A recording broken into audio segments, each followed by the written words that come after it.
Welcome to WCS Talks Unplugged, where we bring you real stories, real solutions for the mind and the planet. This podcast is brought to you by Women in Clean Tech and Sustainability, a global community elevating women's leadership, accelerating climate solutions, and championing a more equitable, clean economy. Every episode, we sit down with the thinkers, builders, and innovators, redefining what climate leadership looks like and doing it with purpose and heart. So settle in, take a breath, and get ready for an honest, insightful conversation that just might spark your next idea, shift your perspective, or inspire your own climate journey. Let's get unplugged.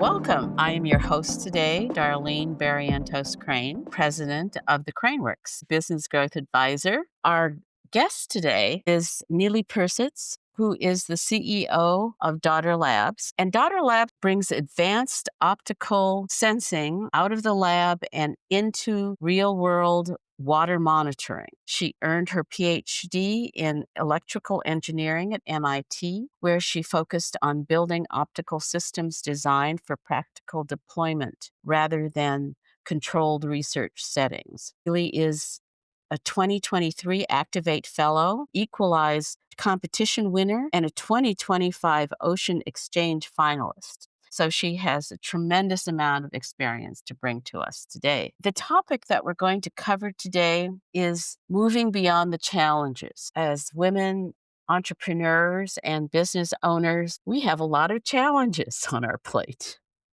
And they're not going to go away. So our discussion today is, okay, how can we work through them? How can we, stare them in the eye and still make progress and make the changes that we really want to pursue and deliver? So I am very interested in how Dottir Labs is a spinoff from MIT. So could you go through your experience with the Activate as an Activate Fellow? Sure. Thank you so much for inviting me to be here. It's great. And I'm very happy to share from my experience about entrepreneurship and particularly in energy and climate and as a female founder. So I was very fortunate to be part of the Activate Fellowship. It's a fantastic program to any of our listeners who haven't heard about it before. They take spinouts, a lot of time from academia that have to do with hard tech. So things that actually require building in the field. And they help researchers and scientists move from that research-oriented world into entrepreneurial and business, which is a big gap. And so Activate is a very generous program that provides 2 years fellowship that teaches all the basics of what a business is, what a startup is, really oriented for people who have never done that before. So it's only for first-time founders. And they give you the toolkit. They also give you some funding, which is non-dilutive, which is very crucial. And so they really get you off to a great start. And I was lucky to be part of that program. And it basically got me to where I am today. That's great. That sounds really exciting. So how do you manage with 3 children being... Two. Two. Oh, and a sorry. dog. Oh, sorry. Well, my third is my startup, so I guess maybe that counts. I definitely put as much time into my startup as I do into my children. Well, I think that's, I don't think I have a magic formula for that. It comes with a lot of sacrifices. And I don't have a lot of free time or no free time. So it definitely comes at the expense of my hobbies, my meeting with friends. I prioritize my family first and foremost, then comes my company. And that's pretty much all I have time for. And everything else has to get squished in the middle. So I obviously have a very supportive husband, partner who knew what he was getting into. And I don't take decisions by myself. It's always part of our family. First, going into doing a PhD at MIT at the ripe age of 34, after already having 2 young kids, moving across the ocean was obviously a family decision, and then staying around and starting a company. So you have to have buy-in from the get-go. And we do a lot of takeout. It's more efficient than ever these days. So that's take every opportunity you can to make it work. Exactly. Okay. I think the hard question, the tough question for women is how to prepare and win funding. And it's great that you had a preparatory program. What were things that you learned with supporters, but that you figured out by yourself in order to get that win? I don't think I have that all figured out. I'm still fundraising. I think that's a never-ending journey. Hmm. Definitely understanding what's the basics that you absolutely must have when you're pitching to investors is the first step. Coming from academia, you're focused on research, you're focused on numbers, you're focused on proving everything and everything having reference in research, and you just don't have that certainty in business. And it takes a while to get there. It's great that someone provides you a template and guidance and practice in a friendly environment before you go out there. And so I think that's really crucial going out there, not by yourself. Honestly don't think I would have picked it all up by myself. So the key to my success so far has been a tremendous board of advisors that I kind of slowly picked and added to my team. And I picked them carefully through multiple events and conversations. And they really are experienced and they fill the gaps in my lack of experience. And they're fantastic. So I really think having good advisors is the first key step. Okay. I think that I think that's really important. And I think that it's really important to have a range of advisors who will help you really distinguish between what's an interesting idea, but that you have to focus on the win. Say what will make the difference to get to yes and how to get to those conversations and find the right investor. I totally agree with you. Yeah, I think having advisors is important and finding the right ones is crucial. But you also, I think, on the entrepreneur themselves, it is very important to learn how to take feedback, right? So you can have the best mentor and advisor, but if you don't have that self reflection, and understanding why do you feel good about some ideas, why do you feel bad about others, you may be misjudging based on just a gut reaction. So I think it has to be a good collaborative process from both the advisor and the person being advised. That sometimes takes a little time, and entrepreneurship doesn't always give you that breathing room. Yes, that's true. That's true. Okay, now that you have the funding, I think the second step is building great team and particularly that hiring. How do you make the initial hiring decision, keeping in mind that as women, we want to make sure diversity is included in our or reflected in our decisions? Sure. I think hiring is obviously super crucial. I think I've said this a few times before that startups, especially very early on, are judged as much on the team as on the idea. And you have to prove that you're able to execute. And of course, like you said, Darlene, a CEO can't execute by themselves. That's just not ever going to happen. And so the first step is finding the right pool of candidates that you can even have enough options. That's really hard to start with, especially when you're in climate, when you're in clean tech, you're in hard tech. I feel like everyone knows, especially now, that's not the most lucrative. So you need to find people who are motivated by more than just, sometimes their paycheck. They have to care about what they do and give extra. And so finding that right pool of people is tapping into networks of accelerators, incubators, place that kind of foster that thought process. And then still, and I'm sure you've seen this, especially in STEM fields, there's still a significant less amount of women compared to men. And it's very evident that as much as I would like to hire more women, sometimes there's just aren't candidates. I get, 20 people applying for a position and maybe there's one woman. And so unfortunately, it's very hard, not because there isn't a will. So I think continuing to talk to female engineers and researchers and scientists, have the presence, speak at events, be a mentor like you're mentoring. And I love to mentor as well because I think setting that example will serve us in the future when we foster that type of mindset of culture where it's accepted. I have a very small team. I am the only woman on my team because I've had interns that were female, but it's very hard. And I would love to continue fostering that as much as I can. I think it's important for women to look for partners and to build a team. And sometimes that's tough. And sometimes we tend to choose friends rather than saying who's our best complementary talent that we need for the business. And I think one of the key signals that you've got the right partner that you can work with is that you have a direct and open, honest ability to get all the cards on the table. When there's an issue, you can work through them and come into a good, productive discussion. So I always say, don't pick a partner unless you know you can get all the cards on the table and you're going to work through it and you're still going to pursue the business. If too much ego and personality gets around, they're your buddy, keep them your buddy. I think I've heard similar. I agree with you. I feel like I've seen friends turn into partners, and I don't know a lot of good cases where that ended well. I think that you have to, I mean, at some point, maybe this also comes with maturity. Mm, mm. You kind of need there's something really comforting about knowing your partner in business, Yeah. right? So Yes. the first initial is like, I want to feel comfortable. This is out of my comfort zone. I want someone who's going to support me. And so I understand the desire to pick a friend. Mhm. Mhm. However, with the business maturing, I think learning to prioritize your business over your own personal comfort, Yeah. Yeah.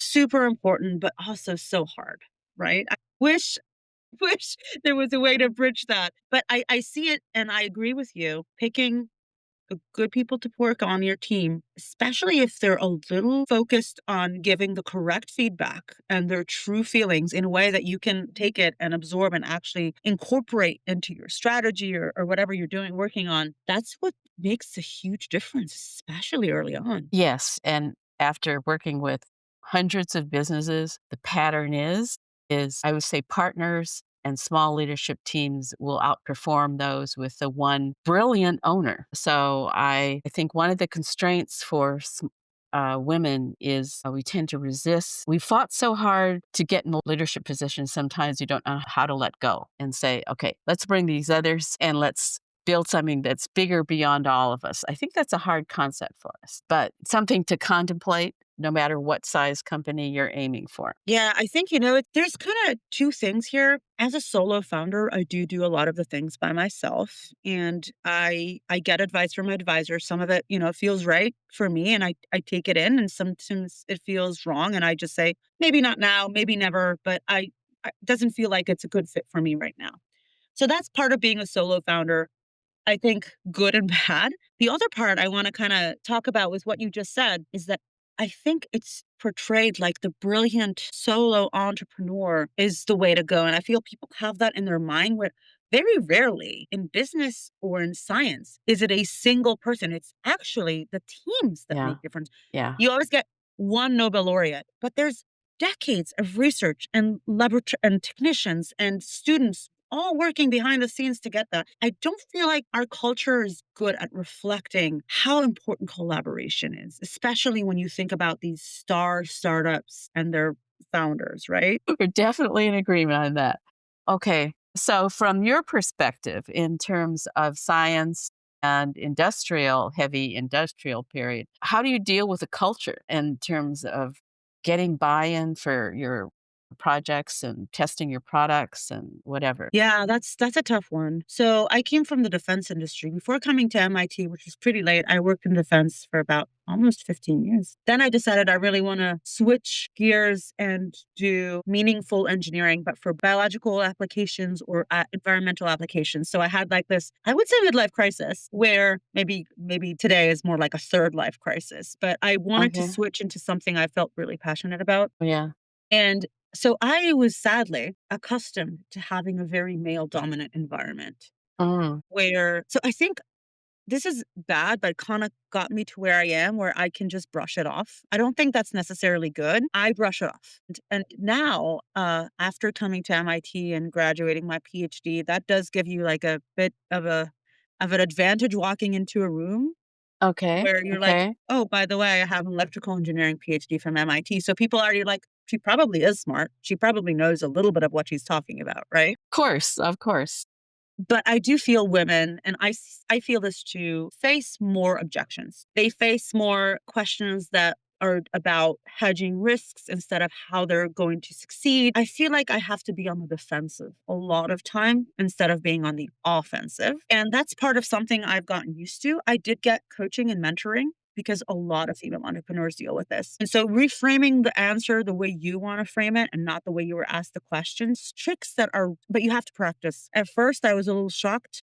And so I think practice makes all the difference. I will admit, I will bring my advisors to some of the meetings. They have gravitas, they have experience, and having me lead and to show that they're behind me puts me at a position where it already draws a little bit more of respect. So you have to kind of, be the storyteller, be kind of I would say a stage director where you're like, this is how we're going Yeah. to play it. And I can't wing it. You have to think about it. I actually went to professional facilitators training when I was in banking, particularly in terms of to prepare for a meeting where we're going to, put the product on the table. And I found formal training in terms of the dynamics of human interaction, positive conversation, getting buy-in, and really saying, "Oh, there is a technique I can do." Wow, that's amazing. I think sadly, no one teaches this. I've seen the most successful people because they learned negotiation, they learned debate. When you constantly have to be on your toes, you practice it. That really makes a difference. I kind of wish it was more of a curriculum. Well, okay, that's where I got into adult education and how we kind of undervalue it in the US. Okay. If you are listening to WCS Talks Unplugged, you are already a part of the conversation. Now it's time to be a part of the community. Join Women in Clean Tech and Sustainability and connect with a global network of women and allies building climate solutions together. Become a member at womenincleantechsustainability.org. Because your program was to really get academics into entrepreneurship and to get products out. What do you think about climate tech and sustainability viewed as a movement? But how do we turn it into an industry, a powerful, dynamic industry? Yeah, I feel like the first key is buy-in, and I'm not sure we have that yet. I think there's a very specific group of people who really support this, but I feel the great majority of people are unaware or honestly can't prioritize it into their day-to-day lives, where making the climate choice is the right financial choice, where it's very clear what are the implications of the decisions you make. So I think there has been a huge pressure on individual consumers to feel guilty about the environment, where in fact, individual consumers are not the most impactful to the environment. It's these huge corporations and businesses and manufacturing facilities. And I think the buy in needs to be more impactful in lobbying and regulation. And at some point, they were talking about carbon credits, right? And some countries have actually put this into play. But in the United States, particularly right now, I think that's obviously not the emphasis. Getting a buy in a way that actually puts the focus on the future is really important. And in order to do that, we need to have clarity. And that's awfully missing right now. It's so hard to make a decision and really understand what decision really has in store for us. They tell you you should check the flight that has less carbon emissions, but they don't tell you that the same company that runs that flight actually has 70 times more trucks than the other one, and that you're actually supporting all of their other businesses that have to do with fossil fuels. I think there's an intentional lack of visibility meant to kind of make it fuzzy. And we have to start being super transparent in order to kind of clear the air. There's unfortunately a lot of blocks to clearing the air at this point.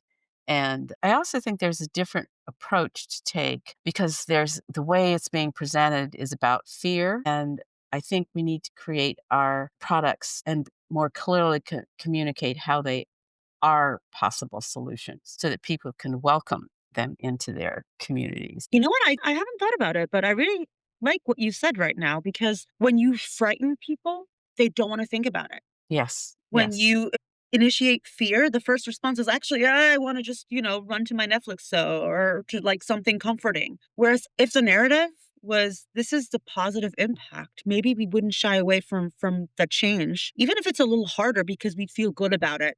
Right now, maybe we just want to shy away from it. I think, well, I guess that's in terms of shifting from a movement to an industry, then we have to put benefits and desire to buy out there. Say, if I buy into this, then it will make my life better. And I think we should push that message. We're about making life better for people, for the whole planet. And here's how we can do it if we can come together to do it. I think that would be I always like to flip things. What if we try to flip the message and see what happens? And I sometimes mean, it it's worth gets a an shot. well, I'm all for if we're in a position where we think we don't have anything to aim at, then I say, okay, flip it and try and see if we can get some shots out there that break up the ground a little bit. Anyway, I think about what you said and it really resonates because I think I feel hopeless. Sometimes I feel mm, like when I think about climate change, when I think about the environment, all these natural catastrophes, I kind of lose hope. And sometimes I find myself thinking, why are we even trying? It's too late. And then, as an example, the Activate Fellowship, where you meet a lot of entrepreneurs focused on this, or where my company is currently located, which is Greentown Labs that focus on climate and sustainability, you talk to people here and you're immediately filled with hope because there's so much that people can do, so much on every aspect of their lives and consumer, corporate, everything could be so much better. And so actually hearing about it all the time invigorates me. And I think maybe you're right. That's a good way to move forward is spreading the word and really changing the way we think about it to have that positive feeling associated with it. Actually, I live in a sustainable community, and so we all follow the guidelines, which is really nice. Sometimes, we push it a little bit, but I'm amazed that a group of adults are basically following a standard set of behavior around sustainability throughout an entire building. Wait, So like what? Give an example. okay, we all are conscious of our water use and we track the use of water by every unit and we report transparency, a lot of transparency. We also don't use our major electrical equipment during the peak hours, so we keep usage down during the day. All sort our garbage. We even get instructions on how to do that, and the whole building is designed for it. The it's designed for aging in place and sustainability. So it's interesting to have cantankerous people, adults, who are actually following the guidelines.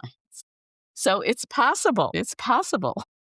I think what you just said is like a microcosm of maybe, scaling that up is first the community. The Yeah. community has to be there, but then also the building itself has to support that, right? It's the infrastructure, but also the community you put into it really makes a difference. You could have a building and no one follows the rules. You can have people following the rules, but they don't have something supporting those decisions. Like it has to come from every aspect to join together. It's hard to do. It is hard to do, and it's a little hard to live with sometimes, but I guess, yeah, we all have to sacrifice. yeah, in general, we follow the guidelines.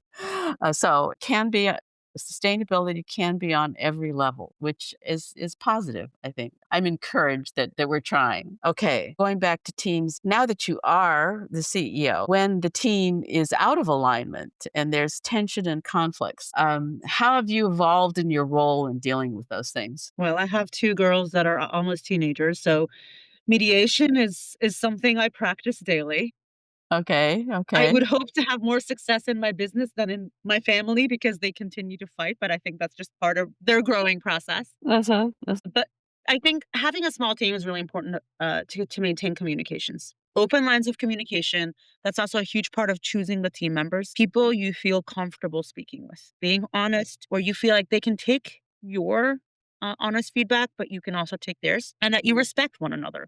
Regardless of whether you agree, you respect. And I think that's really the key. We haven't had major arguments in so far, which I'm very fortunate, but I'm also the solo founder. So coming from mostly the position of power, I hear my team's comments and they know I eventually have to make the decision, but I try to be as transparent as possible, explain the rationale. I know that's probably not sustainable when the team grows, but especially for this core team, they have so much buy-in. They put so much time and effort. The least I can do is share what I think, hear their feedback, and then tell them I came to a decision.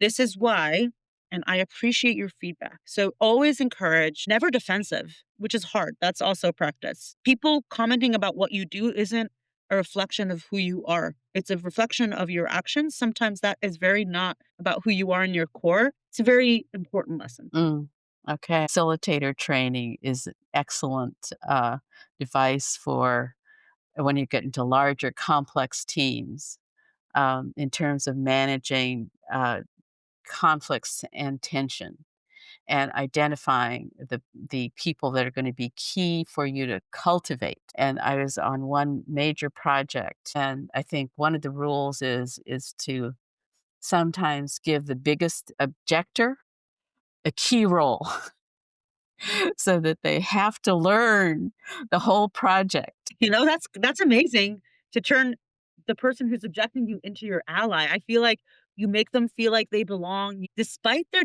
difference of opinion, you embrace them. I currently am focused on aquaculture. We do water monitoring to improve food production. A lot of these farms have to have their towns approve of setting up these facilities. And so communicating, taking in other people's perspective, all of these things come into play. And ego is important. Otherwise, you can't lead a business, but also realizing when you have to let go of that ego in order to accommodate everything to just drive it forward. Right? There's a lot of trade-offs, but I really feel with the buy-in, there's a lot we can do. Yes, getting the buy-in is everything. Okay, so what's the number one thing that you want the audience out there to remember about this discussion and conversation about moving beyond the challenges? The most important thing that I'm learning every day is to foster collaboration and diversity. Not for the sake of just diversity, that it's not a checkbox, but to listen to as many voices, to take in as much as you can from those voices. And it's better to not surround yourselves with similar minded people in a way that creates an echo chamber. Having people from different backgrounds, experiences, men, women, foreigners, domestic, everyone.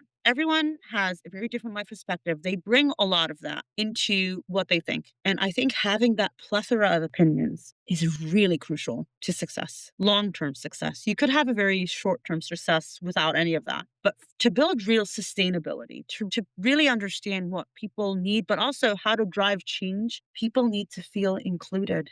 And if you're excluding people off the bat, we're never going to get that buy-in. So the most important part is embrace the diversity in your teams, in a decision you make. Get out of your box and try to be open. That's my thing. Your business is going to go as far as you are willing to stretch and change and to take in. If you are in this box and this is what you want, you're going to be bumping against those walls all the time. If you're an innovator, if you want to see something be different in 10 years and 20 years, then you've got to envision it and bring in everything in necessary to make that happen. I love the way you frame it. And I also want to say that I thought I was flexible when I was doing a PhD and I was thinking all these novel ideas. And then I started being an entrepreneur. And I feel like a piece of Play-Doh being constantly squeezed and pushed and rolled. And you just have to go with it. The Okay. Play-Doh guidebook to entrepreneurship, I will call it. A new product, Play-Doh for I like it. entrepreneurs. Okay. How has your exposure to women in clean tech and sustainability impacted you? Very easy, right? I wouldn't be here without them. I didn't know I could be an entrepreneur. I didn't initially see a lot of women around it. Seeing the women in clean tech, seeing women founders, leaders, it really does make a change where you see, I could do that too. And I think having that first example is what plants the seed. At least it planted it for me. I never expected to be an entrepreneur. I definitely didn't expect to have a PhD from MIT. But then seeing those things happen, open that spark. And sometimes when that spark is lit, you can't turn it off again. Right. And that's what happened. Yeah. Being surrounded by women who are lit up. Everyone in this organization is lit up about something. It's just a wide range of views and same passion for change and tackling an almost overwhelming situation. But we stick to it and we keep running down that road. So I enjoyed this conversation. It was delightful. So thank you very much for your time, and thank you very much for the opportunity to participate in this. Thank you so much. I've had a wonderful time chatting with you as well. That's it for today's episode of WCS Talks Unplugged, where we share real stories, real solutions for the mind and the planet. A huge thank you to our guest for joining us and for the work she is doing to move the clean economy forward. And thank you for listening, for showing up with curiosity, hope, and a desire to make a difference. If you enjoyed this conversation, be sure to subscribe, leave a review, and share this episode with someone in your network who cares about climate, justice, innovation, or building a more sustainable world. This podcast is brought to you by Women in Clean Tech and Sustainability, a global community supporting the next generation of climate leaders. To learn more, become a member, or get involved, visit womenincleantechsustainability.org. Until next time, this is WCS Talks Unplugged. Stay inspired, stay engaged, and as always, stay unplugged.